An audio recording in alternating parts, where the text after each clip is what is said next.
भौजी दियारी माता रानी के नाम लिखावा दो भौजी दियारी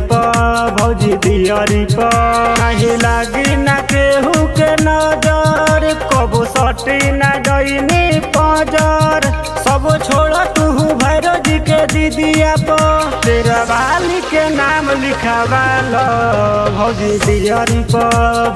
दियारी माता रानी के नाम लिखावा दो भौजी दियारी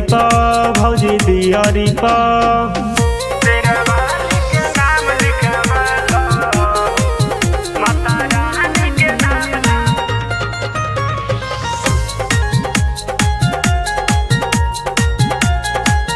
मानवतिया हमार होई जिंदगी सुधार कर मैया से दिल के गोहार हो पड़ी माई के नजर खुली भाग के डगर खुशी रही परिवार हो चढ़ी गईल बाटे दशहरा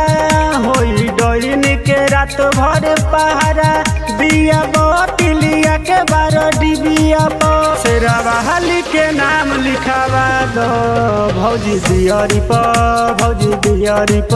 माता रानी के नाम लिखावा दो भौजी दियारी तेरा वाली के नाम लिखावा दो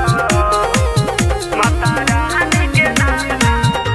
प्रेम से बोली शेरा वाली माई की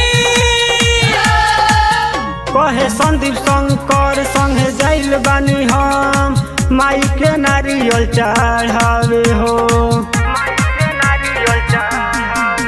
साथे बाड़े नागेंदर बाटे कौना बात के डर माई से मांगली ह फल हो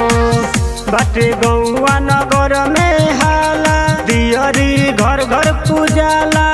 तोहर फोटो वायरल होई मीडिया पर तेरा वाली के नाम लिखावा लो